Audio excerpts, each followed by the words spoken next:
Welcome to Copenhagen when it's looking at its absolute loveliest. Welcome to this spectacular venue.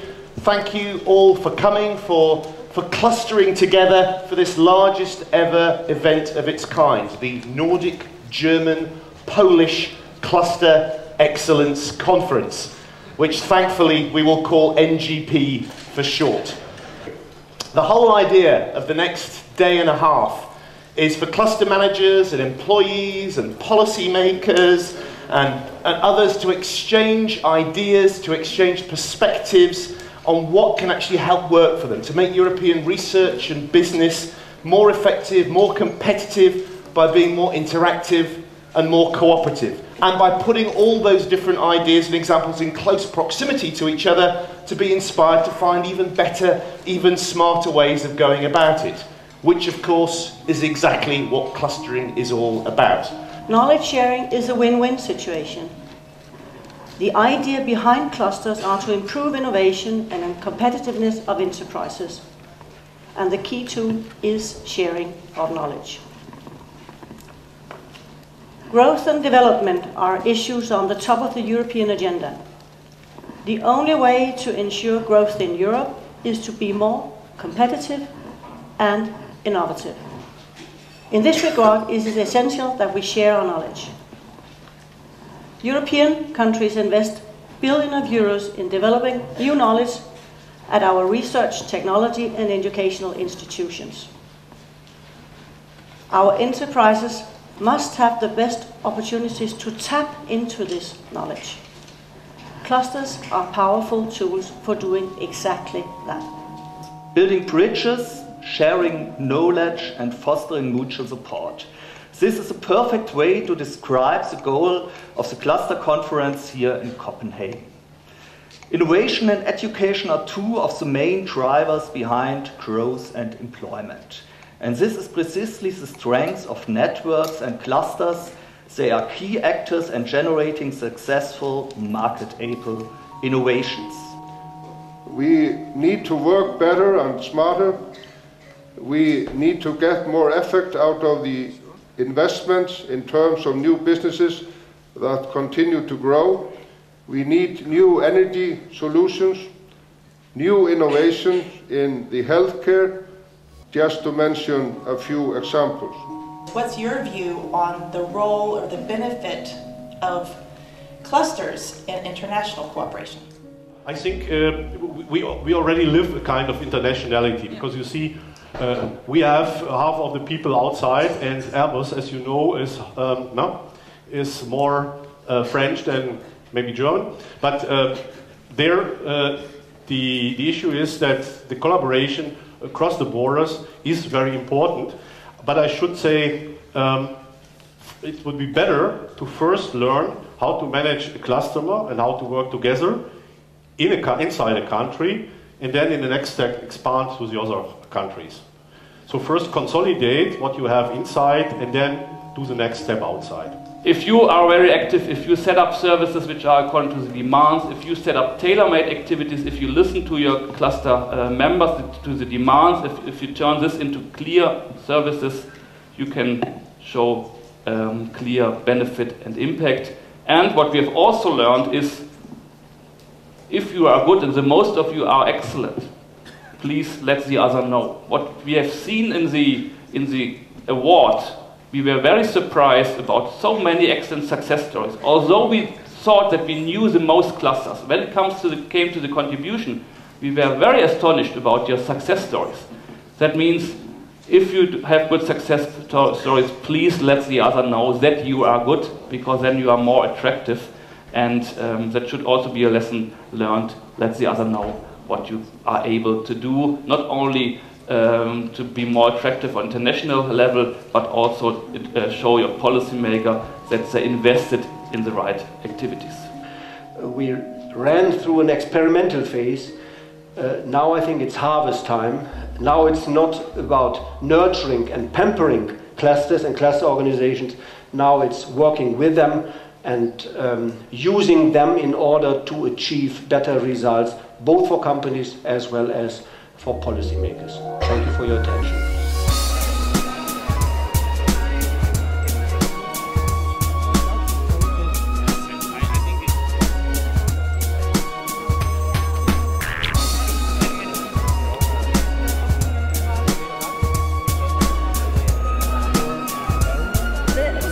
very interesting. Yeah, why? A couple of them was very interesting. We realized that we were doing not the same, but different approaches to the same kind of topics. And they knew companies that could be really interesting for us to work with, so they could pass on some addresses. And some of the new projects that we might start up, they might even be interested in joining up. And we had never guessed that from the description, so that was a kind of a aha.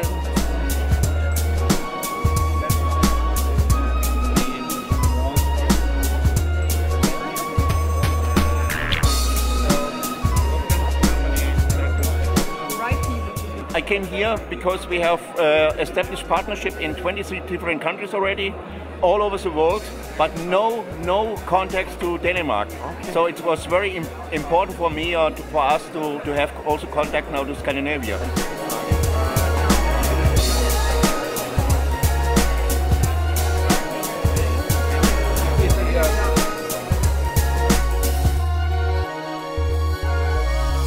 We need your vote, please.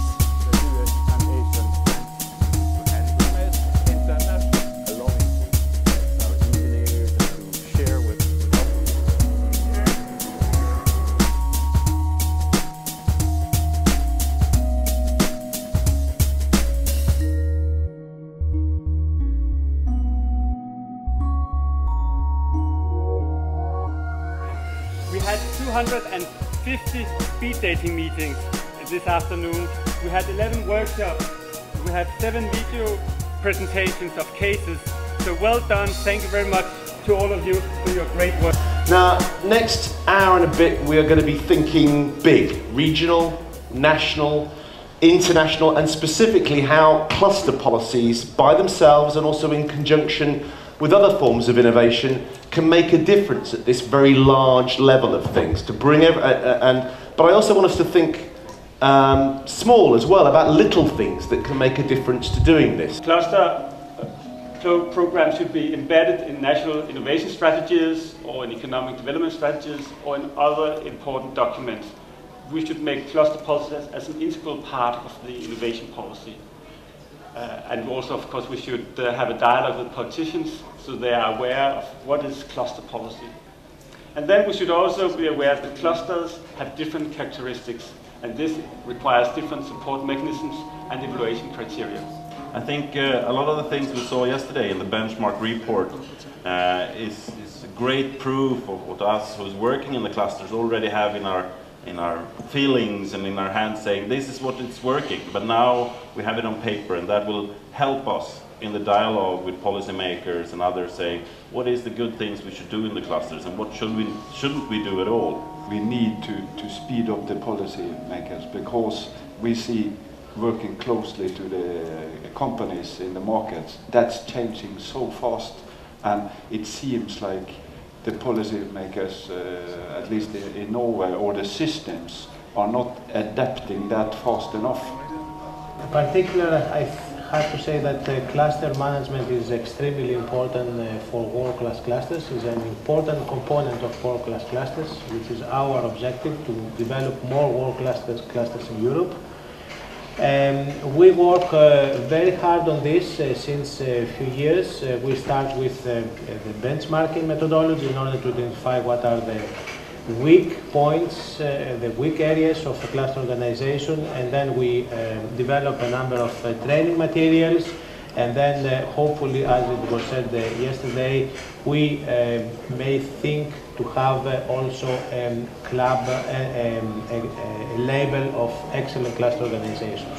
It's very important, but the cluster manager are not into this morning, but the cluster manager come to the politicians and tell them what's cluster about and what are the successes or the results of clusters for economy. That would help very much the program owners, because we have a discussion on national level. Why giving the money to clusters? It's not our job. But it's also due to the reason that the politicians do not know exactly what's going on there and who is acting and what really are the results.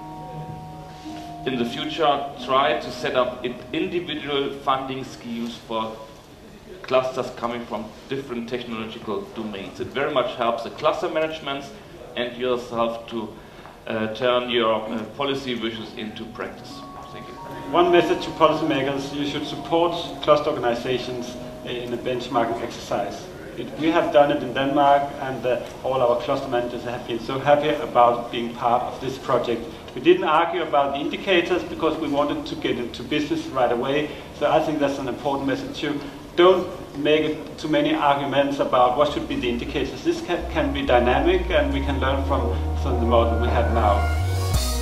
We have a number of tasks to try and help Danish companies to become more innovative.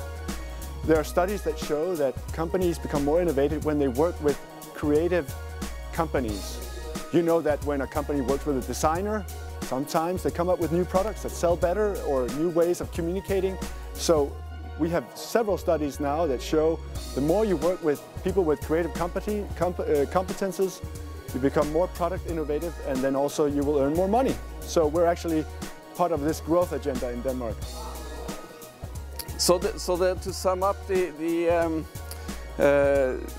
cluster thinking about this is it's an open situation, I feel, in this to facilitate a cluster within this with small tourism businesses. You have to find something that attracts them to developing this cluster. Find some kind of a glue inside the cluster, and this experience-based business development is the glue in this project. So our key themes are forecasting and kind of more strategic thinking towards tourism. In many cases, the companies are small and probably think of 6 or 12 months forward. So we have been seeking to increase the understanding and needing of doing scenarios and understanding the slight signals or small signals that are there in the world that could mean business for them.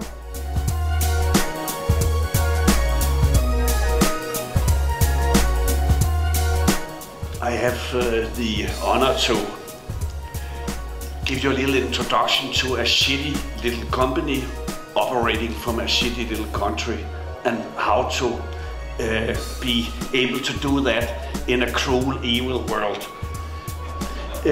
But I was extremely lucky to start my career by going bankrupt. And normally everybody would say bankruptcy is the end of everything, but to me that was the beginning. So a bankruptcy is not the end, it is the start of something new and fantastic. And the good thing about bankruptcy is also you look a little bit more positive to the world around you. You're not so occupied by yourself, you're not so proud of yourself, you are open-minded and ready to make alliances with somebody you are not ready to make alliances with before your bankruptcy.